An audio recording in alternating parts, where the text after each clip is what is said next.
जयपुर शहर में हाल ही गैंगवार की वारदात के बाद पहली बार जयपुर कमिश्नरेट पुलिस ने बदमाशों के खिलाफ संयुक्त अभियान छेड़ा है। लगातार 5 दिन की प्लानिंग के बाद आज अलसुबह 4 बजे जयपुर शहर के सैकड़ों पुलिसकर्मी एक्शन के लिए जुटे। जयपुर पुलिस ने यह भी बताया कि आज शहर के तकरीबन 350 से ज्यादा बदमाशों को पकड़ने का टारगेट रखा गया है। इन बदमाशों के पास से हथियार और कैश भी मिलने की सूचना यहाँ पर जानकारी मिली है। इसके साथ ही पूरी कार्रवाई के बारे में दोपहर बाद कमिश्नरेट के आला अधिकारी खुलासा करने वाले हैं।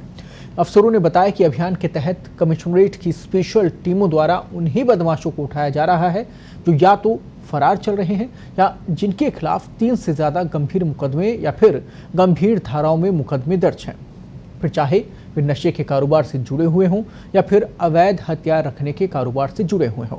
जयपुर शहर के चारों डीसीपी इस ऑपरेशन को लीड कर रहे हैं ताकि त्योहार से पहले शहर में बड़ी वारदात को होने से पहले ही रोका जा सके।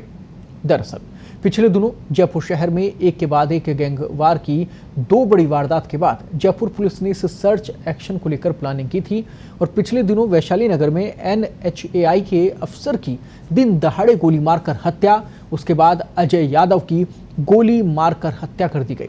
दोनों वारदात में पुलिस को लोकल बदमाशों का इनपुट मिला और इनमें से भी बहुत से बदमाश पकड़े जा चुके हैं। कुछ मास्टरमाइंड हैं जो अभी तक फरार हैं, उनकी तलाश में छापेमारी जारी है। लेकिन बड़ी बात यहां पर यह है कि 350 जगहों पर छापेमारी की गई है और सैकड़ों ऐसे यहां पर लोग थे जिनकी सूची पहले तैयार की, अपराधी ऐसे थे जिनकी सूची पहले से तैयार कर ली गई और उसके बाद में एक साथ एक्शन यहां पर की गई। और इसके साथ ही पूरी खबर पर क्या कुछ ज्यादा अपडेट है, हमारे वरिष्ठ पत्रकार और सहयोगी जयंत इस वक्त मेरे साथ जुड़ गए हैं। जयंत, इस वक्त क्या कुछ कार्रवाई अब तक हो चुकी है और क्या कुछ जानकारी अभी तक निकल कर सामने आई है? देखिए, सुबह 4 बजे से जो एक्शन में आई है पुलिस, उसके बाद अब तक कई ट्रैप किए हैं। 350 से ज्यादा जगहों पर ट्रैप किए गए हैं और आप ये देखिए कि बड़ी संख्या में बदमाशों के बारे में जानकारियां मिली है। और इस पूरे घटनाक्रम को लेकर अब करीब 4 बजे पुलिस कमिश्नरेट के जो ऑफिसर्स हैं वो लोग तैयारी कर रहे हैं एक बड़ी कॉन्फ्रेंस करने की, ताकि इस पूरे घटनाक्रम के बारे में जानकारी दी जा सके। लेकिन दर्शकों को बताना चाहेंगे करीबन 60 से 70 बदमाश पकड़े गए हैं, कैश बरामद हुआ है, कुछ वेपन बरामद हुए हैं, कुछ इलीगल डॉक्यूमेंट बरामद हुए हैं, कुछ व्हीकल बरामद हुए हैं जो चोरी के बताए जा रहे हैं। तो पूरा घटनाक्रम है, बड़ी संख्या में इस तरीके का ट्रैप किया गया है। और पहली बार यूं कहा जा सकता है जयपुर शहर में कि एक साथ चारों डीसीपी अलग अलग जगहों पर उन्होंने अपने अपने एरिया में ट्रैप किए हैं, रेड की है और उसके बाद बड़ी संख्या में बदमाशों को पकड़ा है। जी जयंत, ये भी सामने आ रहा है कि खुलासा यहाँ पर पुलिस विभाग की तरफ से किया जाएगा और भी वारदातों को लेकर भी बड़े खुलासे यहाँ पर हो सकते हैं, क्या लगता है? बिल्कुल, देखिए पिछले दिनों 2 मर्डर जयपुर शहर में हुए और इन दोनों मर्डर में जो मॉडस ऑपरेंडी थी वो यही थी कि बाहर के राज्यों के बदमाश या दूसरे जिलों के बदमाश, उन लोगों ने, उन बदमाशों ने जयपुर के जो लोकल बदमाश हैं उनसे साठगांठ की और दोनों ने मिलकर इनपुट तैयार किया और उसके बाद वारदातों को अंजाम दिया और दोनों बड़ी वारदातें रही। एक वारदात में तो पुलिस ने बदमाशों को हरियाणा से गिरफ्तार कर लिया और उसको लगभग सॉल्व किया जा चुका है, NHAI केस को। लेकिन जो अजय यादव का केस है उसमें जो मास्टरमाइंड लोग हैं वो लोग अभी तक फरार हैं। जो सहयोगी हैं 3 से 4 लोग, उनको फिलहाल पकड़कर पुलिस खुद की पीठ बजा रही है, लेकिन जो मास्टरमाइंड है वो अभी तक फरार है।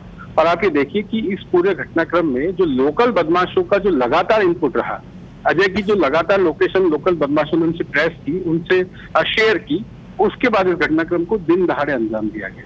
तो ये जो लोकल बदमाश हैं उनको ट्रैक किया जा रहा है, जिनसे 3 से 5 केस जिन पर दर्ज हैं, चोरी है, फिर चाहे वो डकैती है, चाहे वो और बड़ी वारदातें हैं। 3 से 4 अपराधी वारदातें जिन पर दर्ज हैं उनकी लिस्टिंग की गई है, उनका बैकग्राउंड सर्च किया गया है और उसके बाद आज सवेरे से ताबड़तोड़ कार्रवाई उनके खिलाफ की गई है। जी बिल्कुल जयंत, संयुक्त कार्रवाई से एक प्रकार से माना जा रहा है, सबसे बड़ी कार्रवाइयों में से एक माना जा रहा है। तो लेकिन जयंत, क्या इसके पीछे और कोई कारण भी यहाँ पर और कोई मकसद भी नजर आता है पुलिस विभाग का? क्योंकि इतने बड़े लेवल पर अचानक से एक्शन लेना और इससे पहले भी क्योंकि क्राइम की घटनाएं तो सामने आती रही हैं, तो ऐसे में पुलिस विभाग की तरफ से जो उनकी कार्यशैली पर सवाल उठ रहा था, कहीं वो सवाल का जवाब देना चाह रहे हैं या फिर और कोई यहाँ बड़ी कार्रवाई भी इसमें शामिल है? देखिए, पुष्ट खबरों की अगर बात की जाए तो ये सही है कि पुलिस की जो कार्यशैली पे है उस पर सवाल खड़े हो रहे थे पिछले काफी दिनों से। कई बड़ी वारदातें जयपुर शहर में हुई, लूट डकैती, हत्या डकैती, बलात्कार, मर्डर की जैसी वारदातें बड़ी जयपुर शहर में हुई। उसके बाद पुलिस ने एक्शन लिए। अपुष्ट खबरों की अगर माने तो ये भी बताया जा रहा है कि आने वाले दिनों में, आने वाले चंद दिनों में आईपीएस ट्रांसफर्स की लिस्ट आने वाली है और उसे लेकर ये पूरी कवायद है कि अफसर लोग जो हैं वो अपना अपना काम दिखाने की कोशिश कर रहे हैं ताकि इस लिस्ट में जो भी लिस्ट आने वाली है उस लिस्ट में उनको मनलायक जगह मिल सके या वे जयपुर शहर नहीं छोड़ सके। तो दोनों चीजें हैं। पुष्ट खबरों के हिसाब की अगर बात की जाए तो ये सही है कि बड़ी कार्रवाइयों के बाद ये रेड की जा रही है। और अपुष्ट खबरों की अगर बात की जाए तो आने वाली जो आईपीएस लिस्ट है उसमें खुद का कद बढ़ाने के लिए भी इस कार्रवाई को उस तरह से भी देखा जा रहा है। जी जयंत, प्रदेश में जिस प्रकार से आपराधिक गतिविधियों को लेकर लगातार विपक्ष हमलावर है, जिस प्रकार से राजधानी में खुलेआम घटनाएं हो रही हैं, क्राइम की घटनाएं, मर्डर, बलात्कार जैसे मामले सामने आ रहे हैं, तो विपक्ष तो लगातार हमलावर और गहलोत सरकार पर निशाना भी साध रहे हैं। गृह मंत्रालय खुद सीएम के पास में है। तो ऐसे में क्या लगता है कि बड़ा दबाव इसे माना जा सकता है, राजनीतिक दबाव भी इसे माना जा सकता है? सीएम गहलोत लगातार मॉनिटरिंग इसको लेकर कर रहे हैं, पर जवाब हर बार उन्हें देना पड़ रहा है।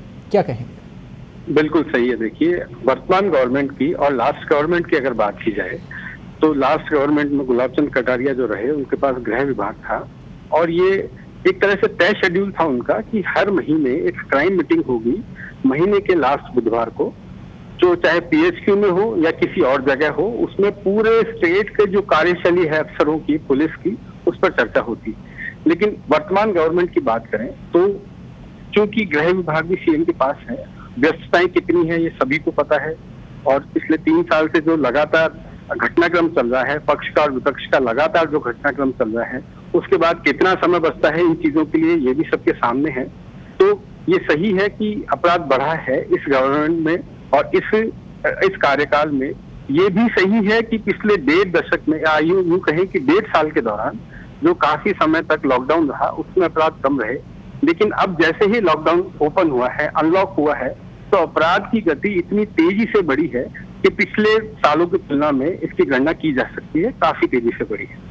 तो बदलाव जरूरी था और विपक्ष लगातार हमले कर रहा था और काफी टाइम से जो लिस्टें हैं जो कि कभी चुनाव और कभी अन्य कारण से थमती गई, रुकती गई, और अब जब सब चीजें क्लियर हैं तो उसके बाद लिस्टिंग जो लिस्टें हैं वो उनमें बदलाव जरूरी है, पुलिस प्रणाली में बदलाव जरूरी है और लगभग हर स्थिति में बड़े लेवल पर बदलाव की तैयारी पुलिस विभाग की तरफ से, गृह विभाग की तरफ से की जा रही है। शुक्रिया जयंत, तमाम जानकारी के लिए। खबर पर आप लगातार नजर बनाए रखें। पुलिस की तरफ से बड़ा खुलासा इसको लेकर किया जाएगा, वो भी आप तक अपडेट हम पहुंचाएंगे।